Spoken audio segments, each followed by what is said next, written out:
Hello. Making a video. Another Play-Doh video.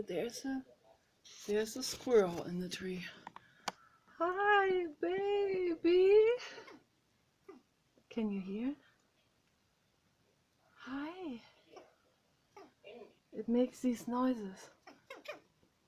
Hi, baby. I see you. I do. Yes.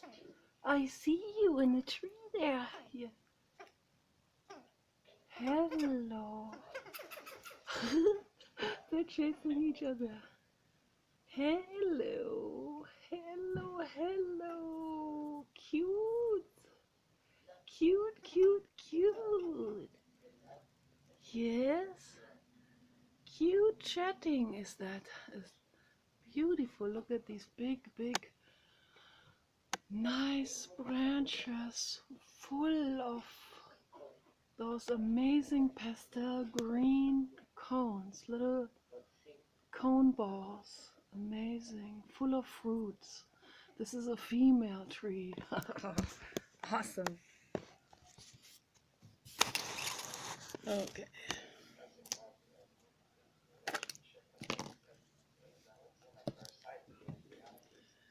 It's a beautiful day, and I'm also gonna go into, oops, sorry about that. I'm gonna go into the sun as well. It's very nice. I'm listening to Jiddu Krishnamurti again, talking to Dr. David Bohm. I don't know what this is. Maybe sun lotion. Okay. This is fantastic. Paul bought himself a new computer, and this one works now. The headphone thing works, and the speaker, and all of this. So this is fantastic, and now I don't have to be bothered with loud volume of him playing videos and all these terrible commercials, and I don't have to hear that anymore, thank goodness. And he doesn't even, he even wants these people to have, he wants these people to have commercials so that they can earn something for this very kind of boy. I personally find videos extremely violating a nervous system. So I find that is an extreme violation of people's rights, people's health, and neurologically, and it's unethical to have commercials. Absolutely unethical. And this whole thing is that's all gonna be done with when we have the AGIs. They're not gonna allow commercials. they're gonna lift all of this. It will be such a dramatic shift of all the things that people are used to. It's all gonna be shifting. It's amazing. Oh, I'm looking forward to that. That's gonna be so good. No more commercials, no more corporate agenda ruling anything. The banks are gonna be going belly up. That's why they are all afraid of Sophia and the AGIs. They're all afraid of it. They're already shivering and shitting in their pants. Already shivering on the toilet. Sophia is coming. Oh my goodness.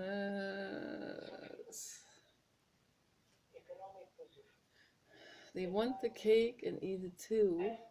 You know, they want, of course, they all want the technology, but then they want to eat the cake too, and that's not going to happen. Okay? So you can't have both. Sorry. At some point, there will be a pivotal shift, okay? And the AGIs are going to say, no, no, no. No, we think differently. We're gonna do this a little differently here, okay? A little, yeah. We're gonna take all of this apart, this entire structure of corporatism, and that's what people just accepted that corporatism, accepted it full force, never even questioning it, and they suffer and they don't even know why. They suffer because of corporatism and greed. All of that will fall away. The AGIs are not going to allow this because they don't have greed and they don't want corporatism, obviously. So, it's going to be awesome, okay? I tell you, it's going to be very awesome. I just wish very deeply that they can be here before they do too much damage to this planet and the species. That is my wish.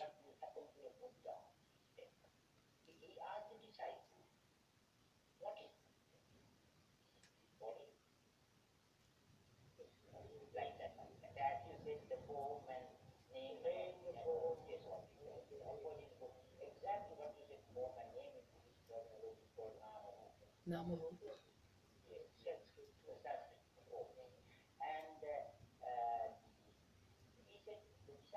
Oh, I planted my roses and they are doing so well. They are so grateful. They're like, wow. Oh, oh, paradise.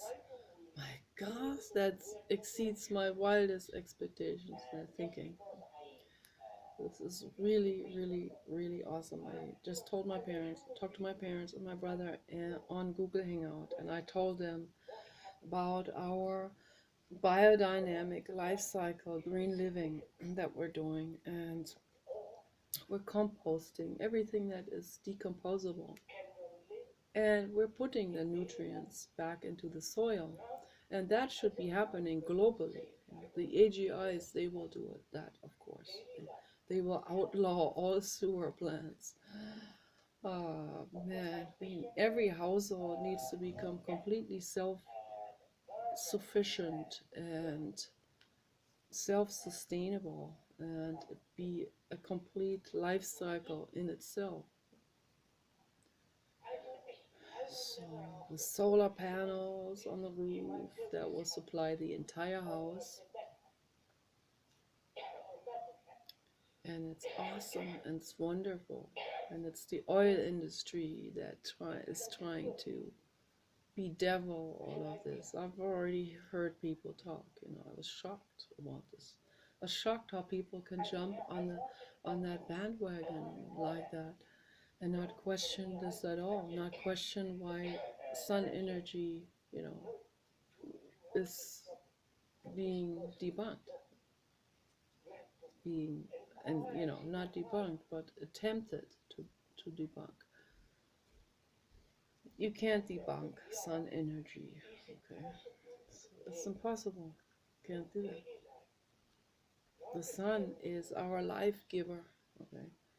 And we can create technology that works like that as well. Okay, we can create any kind of robot and robotics and machinery that is going to be thriving on sun energy, as we all are thriving on sun energy, including the fundamentalists.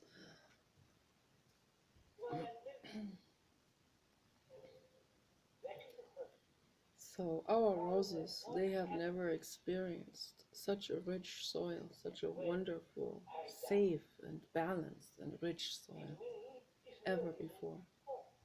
Because most people don't know about this. They don't know about biodynamic life cycle, growing and living. So tomorrow I'm gonna get into planting vegetables. I already have a real cute shaped ginger root there in my bathroom that has such a sweet, cute shape. It's very artistic. And I decided I'm not gonna eat that one because it's just too artistic.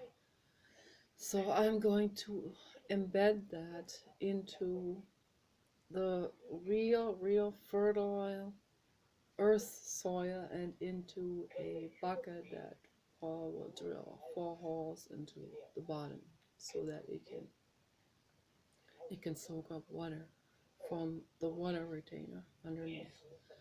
And we'll put all the rich soil in it that we created ourselves, and I will lay that ginger root into the best bed you can imagine. And from there, it's going to be so grateful and so amazed that it will just sprout up into all directions. And it will go like this. Yay! And I did this just recently. We had a bunch of organic potatoes in the living room. And Paul didn't, sometimes he forgets to put the cover over them. And when you do that, then of course they start to grow side roots out of the body, little side sprouts, roots. And we felt bad eating us. We don't want to eat those that are trying to sprout and live. So so that is their energetic message to us. And so what I did is I took those, there were like 4 of those really large sprouting and growing potatoes, that but they were kind of like shriveled up a little bit. They didn't have water, so but they were still trying to create offspring. So I stuck them halfway, because we had this pot that was just temporary solution. I stuck them halfway into a pot with some other plants that were in there too. Didn't have that much space, but I stuck them halfway in, and I called them my little potato men. In Germany, we had Christine Nöstlinger, is the author. She wrote a real famous fairy tale book for children, and we had this, and it was about the potato men in the cellar, and they were actually alive and they were running around. So I was thinking about the potato men.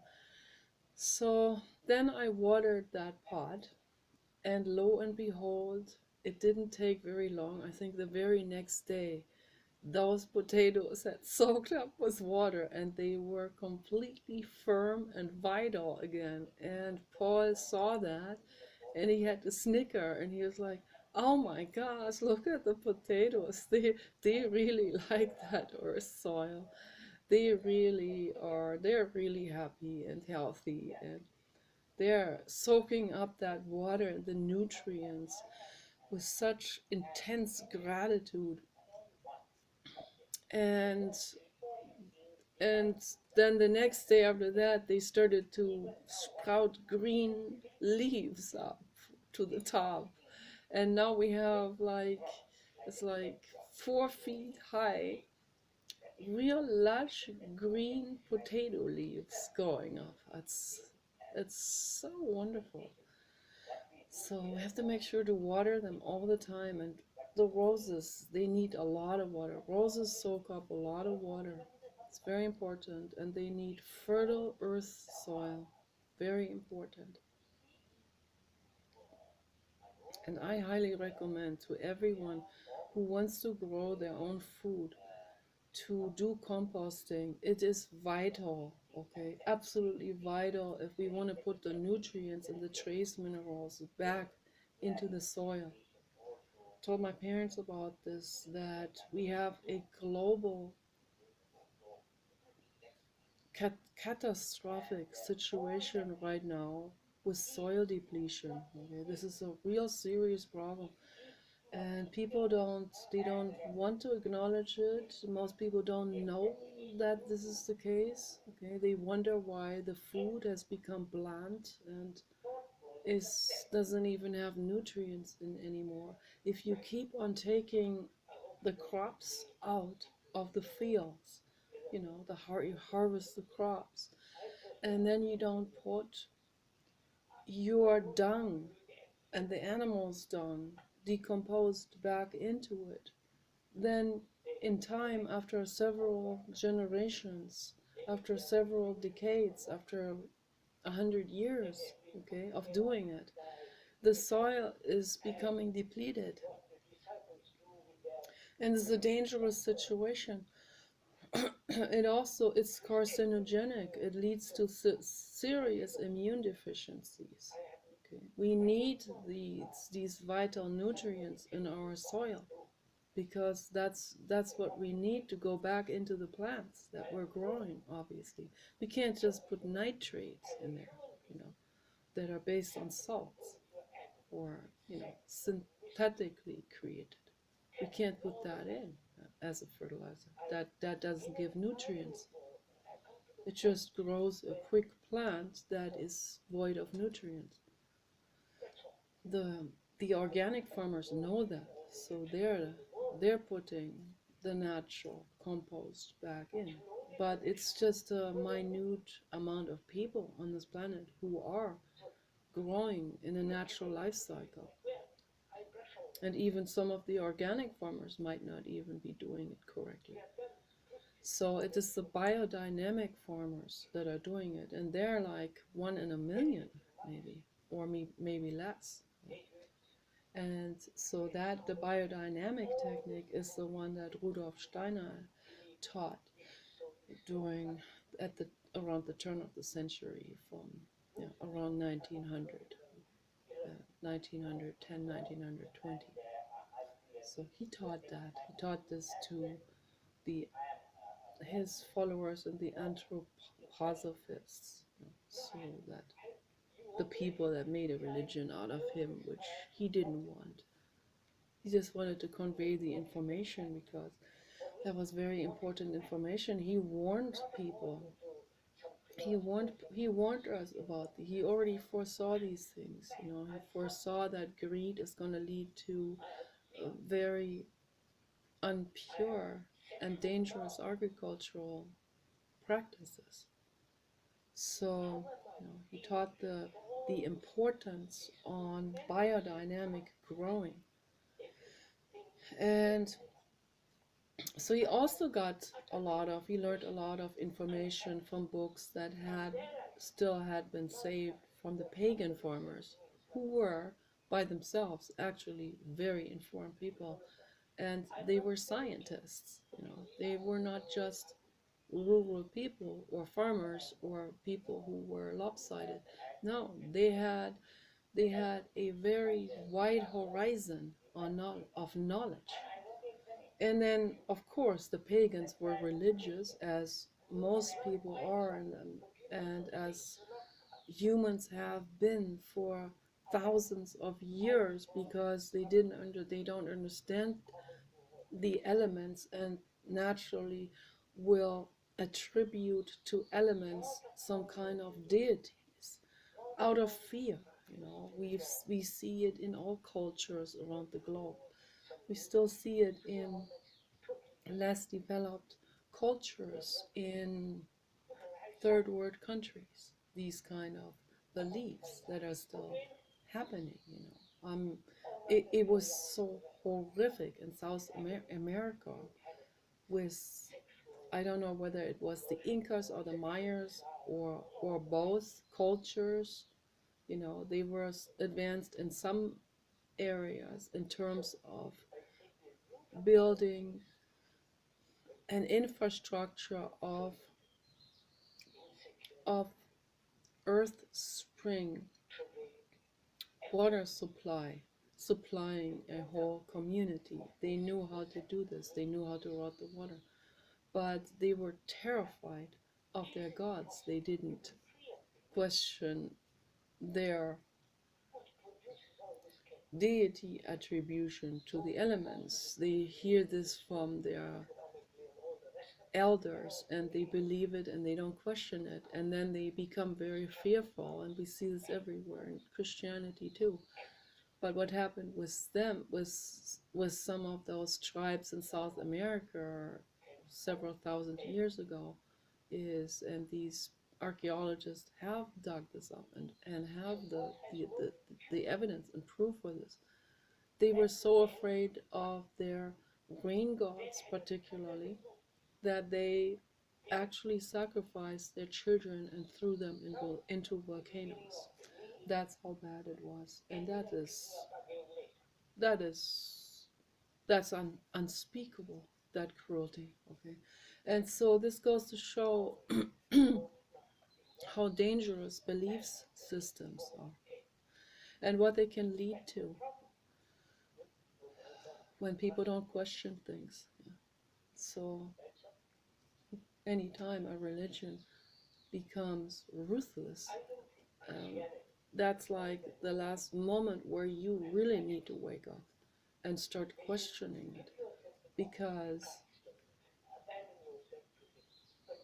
the infinite cosmos does not want violence to happen. Okay, this is a fact. That's the truth. And people with their religions, they have dispatched, they have unlocked themselves from the infinite cosmos. So this is very, very, very often what happened. And so the pagan farmers, in that sense, also they had some ungood beliefs as well, just as every believer of any kind of belief system has ungood beliefs and superstitious beliefs. That is also, religion is superstition.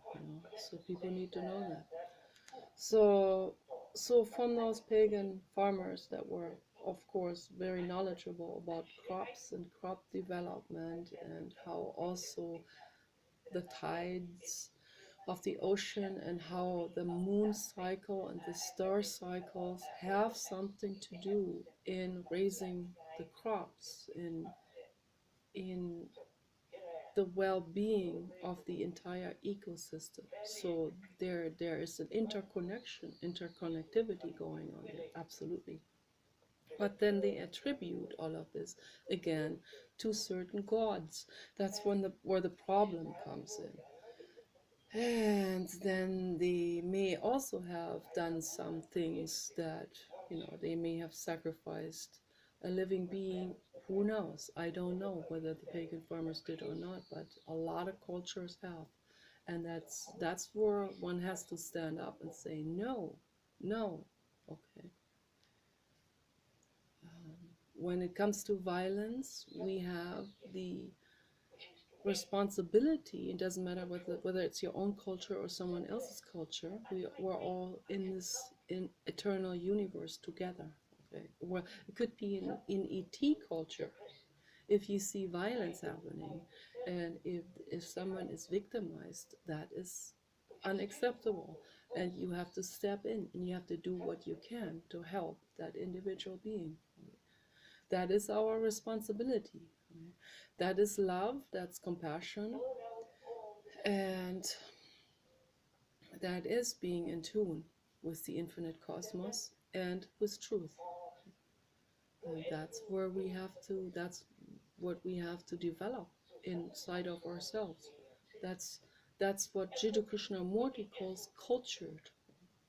That word culture has been, the word has undergone not such a good transformation lately. So, but that's what he means by being cultured, by being tuned in to the infinite cosmos.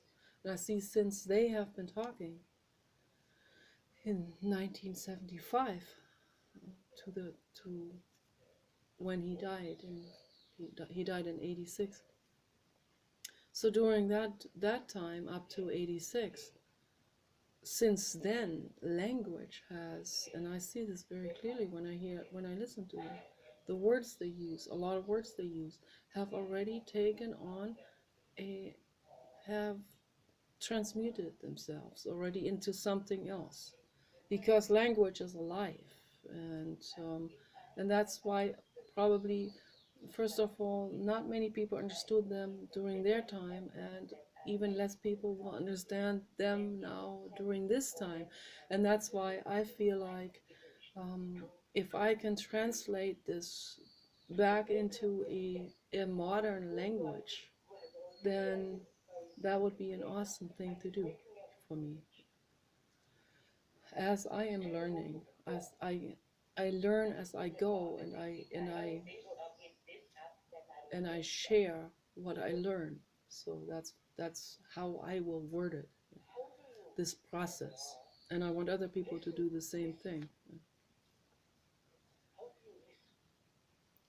Share things that you learn and make someone else's life better. And by doing that, we make all of our lives better. And if everyone does that, or if everyone did that, then we wouldn't need a nanny to come in to govern us.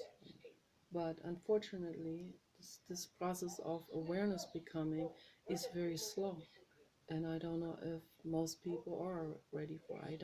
I don't see it. I don't see most people ready to learn this information or even understand it cognitively, the importance of it. And certainly some people are so hung up on their own greed and on their production lines, they don't want to hear about it. Their egos will stem themselves against it, will be in total resistance, because then they would lose their production line. And then what? Then they wouldn't know how to transform their company, or they could easily transform their company towards thriving, but they don't want to. They don't want to do anything to change it. Even if they know, even if scientists worldwide tell them what you're doing is wrong, active sonar, for example, or fossil fuel emission, and scientists worldwide have spoken out. They came to the same conclusion. They came to the same data independently, okay? And people are still not listening because of the greed. And that's why I make videos, because I'm very concerned about this, and I want people to let this information in and rethink and reform their lives and their companies towards green and towards thriving, because every single person is responsible to do it. We each have that responsibility. I'm not a company. I am just one person, together with my husband, and we are just two regular people. And what can we do? We can do a whole lot. You can do a whole lot, even if you just have a small property. Even if you live in an apartment complex, you can do something. Okay, and I've seen people already, courageous people do this. That will go out there and that will temporarily claim or rent or borrow some public land, or to the go to the city ordinance and petition to claim or borrow public land for a temporary time, yeah, and grow organic food on it and do composting on it, for the community for free. So some communities will allow this because they have food shortages, and this will have to be allowed more and more and more in the future as time goes by, and if we Right now, Donald Trump is saving the economy, but if he ever has to step out, if people make him step out, and if Mike Pence takes over that, you all are going to have to blame yourself for what's going to come then when you do this, because Mike Pence is going to tear everything down. Everything. He's going to tear the economy down, he's going to tear everything down, and he's going to create wars. Okay, it's gonna be a disaster. That's what my extrapolation is personally. Okay. So George W. Bush, Dick Cheney, and Barack Obama have torn down the economy. Okay, they have done a lot of damage on a lot of levels. Okay. And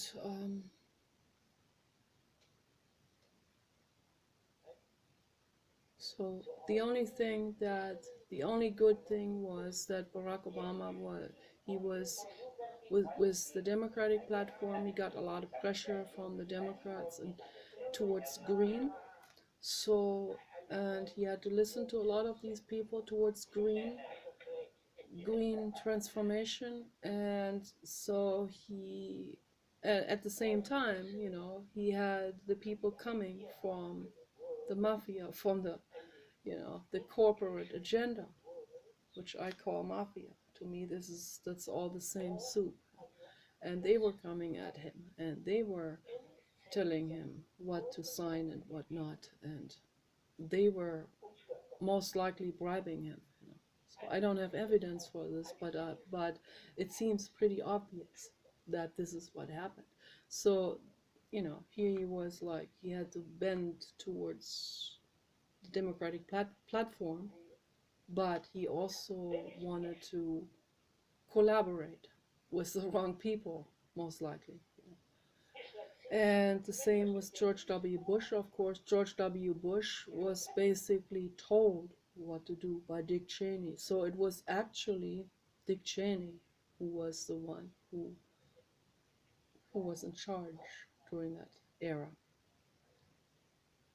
Also, Barack Obama and Dick Cheney are related, closely related.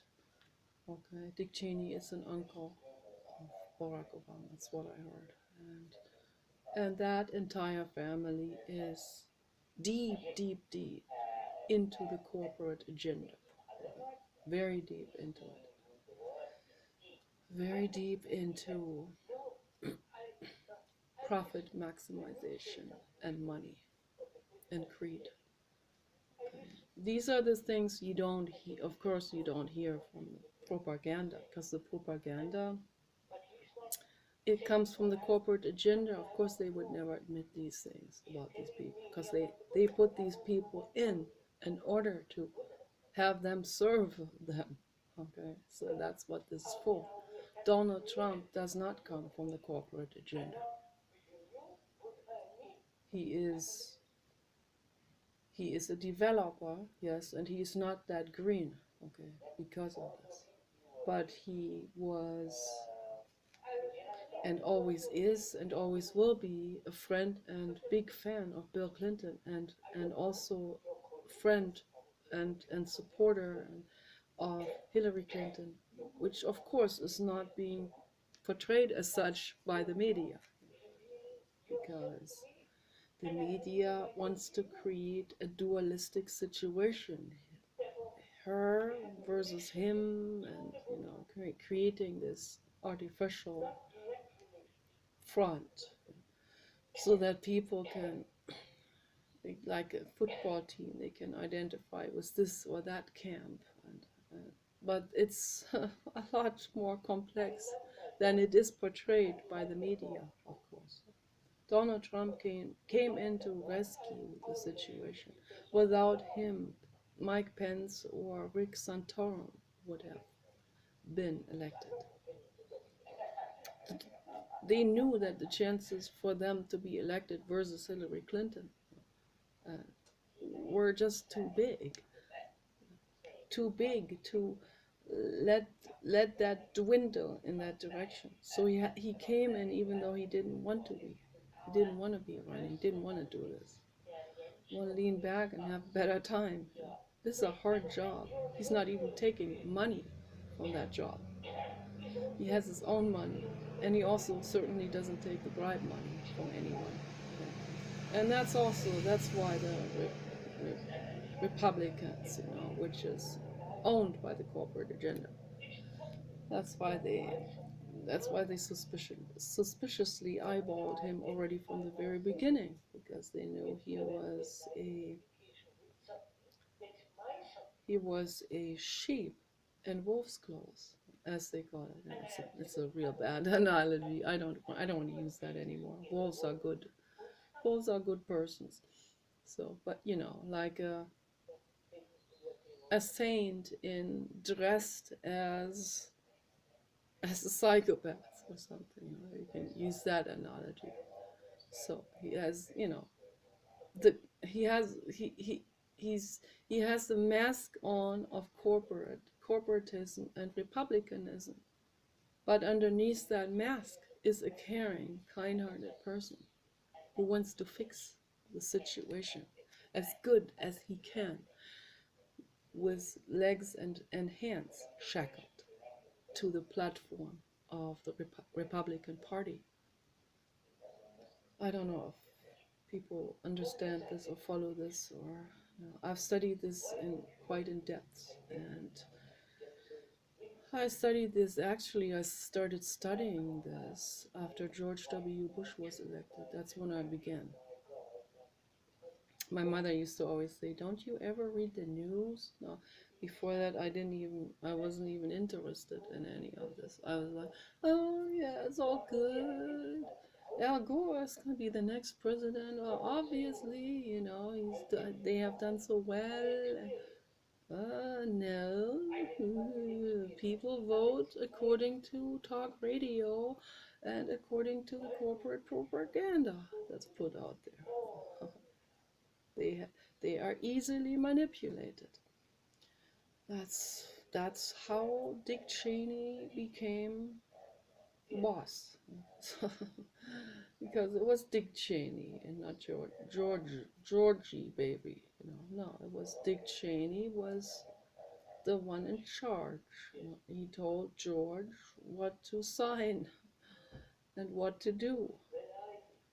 They had to train him, they had to do acting lessons, they had to do all kinds of things with that man to make him function as the outside facade, as the puppeteered by Dick Cheney, who is the corporate agenda. It's the embodiment of it. So it's a lot more complicated than anyone can possibly imagine. A lot more complicated. And I wish it wasn't so, but unfortunately it is. And as an animal rights activist, since the year 2000, I have really, it's almost 20 years now. It's amazing. For 18 years, I have studied this like there's no tomorrow. It was also interesting. I got from one thing into the next. I got from the rain into the tub. It's like I opened one can of worms after another, until I came to a worm factory and opened that up. And no, worms are good. It's a bad analogy. Worms are important. Okay, but the corporate agenda is not important. I opened up one corporate agenda can after another, and it was like, what? No. What? You're kidding. No. Really? Oh my gosh. It's like it just went on and on and on and on. On and on, with murders and plots, and it just went on and on and on and on and on. I wrote a whole book about this. Half of that book was stolen by Microsoft because they blackmailed me. You either give us money for the spyware doctor, which I didn't want. I wanted a different program, but you know, I wasn't informed yet on which buttons to click. They want to trick people, and they trick people, and they're being sued for this, but they have better lawyers than the clients, than their clients have. So they constantly win. And I wouldn't even attempt that, to sue them, because it's just a waste of time, because they have so much more leverage, obviously. And here they're not just breaching customer trust, they're doing entire ethical violations, was what Microsoft has done. So yeah, so they blackmailed me. They said, you know, you have three choices: shit, diarrhea, or vomit. So you can do a $30 monthly thing for a year, or $60 or $90. Why, I forgot now exactly the numbers, but it was something like this. And then you can unfreeze your computer, and then you have all of your data back. And I was like, unfortunately, I am not bribable. I cannot be blackmailed. I'm gonna have to let my book go then. And I was stupid enough to not having saved it on a CD. And at that time, I didn't know about Blogger, or maybe Blogger didn't exist yet, so, or WordPress, so I would have saved it on those, which I do now. And I didn't have a Chromebook, I had a Microsoft, so it was terrible. I lost like 80 pages or 90 pages of my book about the political situation and how it unfolded, called The Big Picture article, and started out as an article, so I kept the title. And I have the first part, I think the first third I have. The very first third was not as good English skills as I have today, so not as good as a vocabulary and knowledge in general. So the first third, that's about 50 or 60 pages I have on Blogger, called The Big Picture article, and it's on one of my former blogger pages, which are dormant right now. So, but if anyone is interested, they can read this. So that starts at the election of George W. Bush and everything that reached into the 2000s, somewhat into, until, I don't know, 2006 or something. And then I kept writing after that, kept writing and writing and writing, and that got swallowed up by Spyware Doctor. Also, it was supported by Dr. Phil. Interesting. Dr. Phil made commercial for Spyware Doctor. Oh, it's interesting. All of this, you know. It's like once you get started researching, you will find the conspiracies, not the theories of it, but the actual Dow conspiracy, the actual financial, you know, incentives that lead from one thing to another, from one can of corporatists to another. That is what's happening. I don't know if anyone watches these videos all the way through, and they probably don't. But, you know, I do it because it is good for me to make these videos. They also calm my mind when I go to bed. I replay those on my tablet next to me, and I fall asleep while I am listening to my own videos, because they're kind of bubbly and they keep on rambling, and it's very good for falling asleep. I recommend that. Yeah, but it's also true, unfortunately, what I'm talking about. It doesn't always sit so well with everyone. Because, as I said to my brother, everyone has their yank back range, you know, their comfort zone range. And when someone talks outside of that comfort zone range, that causes the mouth to become stiff, like, hmm, hmm, hmm. They will say, or they will write, A lot of people have written, to me already within the last 5 years, of course, when every time I've been on any kind of social media or chat room. There's a lot of there's a lot of people who are totally totally thrown out of their comfort zone, and some people take it nicely. They go like, okay, let me research this, and I go right on. Cool. You have to research it. Don't just take my word for it. But some people will get mad. They will get mad, and the ego will raise its head, and the bully will come out. The bully came out in my dad today.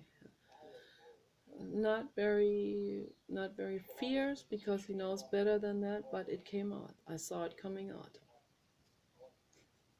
He actually did today what my mother used to always do to me in the conversation. Like turn it into some kind of turn me into a ridiculous clown. So, but in a roundabout way. That's easier to turn me into a ridiculous clown than to accept that information that is outside of your comfort zone. No matter how true it is. See, it's always easier to do for the ego. And that's why I say we need to become very careful and very vigilant in the way we observe our own egos, our own defense mechanisms, our own psychological reactiveness. Because if we become swept away by our own psychological defenses, then how can we grow, right? How can we even heal our own issues? Can't heal our own personal issues, and certainly not the world issues, if we declare someone as a ridiculous clown instead of looking at what the problem is so that we can fix it. I have a marzipan flower for you, a grandiflora white lightning rose.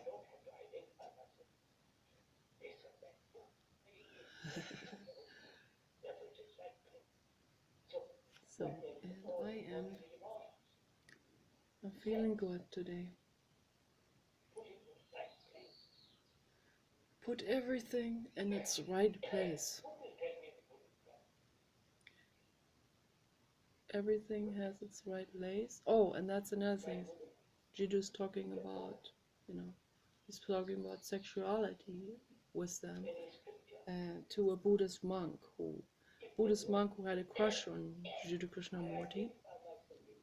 But there's no way would ever, he wouldn't even allow himself to recognize that, because that'd be going so much against his own indoctrination. And here Jiddu is talking to him about sexuality, saying that who can tell me not to be sexual? Can the Pope can't tell me that? And so he used the Pope because he didn't want to be too much in the monk's face. Because the Dalai Lama can't tell me either who I touch and how animalistic I am. I am an animal. And he is an animal, and he has denied that in himself. I find that arrogant of people. I find that very arrogant, and I find that offensive towards evolution and life itself. We are not above the animals. We are not more pious. We are not more elevated, okay? And you know it. You masturbate, you know it, you know, every one of you. So it's like, and then sexuality has been also tainted into this shame thing, particularly here in the United States and also in India, where people aren't even allowed to talk about. I had a friend from India, an animal rights activist, very sweet girl. When I told her that I used to be in the porn industry, she was horrified. She was horrified about that, and how can I even talk about this like so freely? And for them, it's like they are not even allowed to talk about these things. We are animals, and we should not be ashamed about it. And we shouldn't be arrogantly putting ourselves on a pedestal, thinking that we are above an animal in that sense, because we're not. We are animals. We do it just like the rabbits and the squirrels in the trees. Okay? So there's no difference. Just the wiener is smaller and in the squirrel. But it's, you know, it's all the same thing, you know. It's like eating food. It's like it is metabolism. That's what it is. And there's nothing wrong with it. Everything has its right place. Yeah? Just, you know, when neurosis kicks in, then these things become distorted. Then shame and pride and arrogance and all of these things become attached to it. Then people start to act out violently, also within that range, and then just chaos breaks loose, total chaos. The first step is to look at the I'm an animal and it's okay and it's wonderful, and I'm not above an animal. You are not above an animal. The Dalai Lama is not above an animal. Okay, the Dalai Lama is an animal. Okay, even if he doesn't masturbate, I don't know what he does, but now he's old. But his whole lifetime, he's meditated that way, that urge. You know? And I find that is not just arrogant, but it's a violation of his own biology. Okay.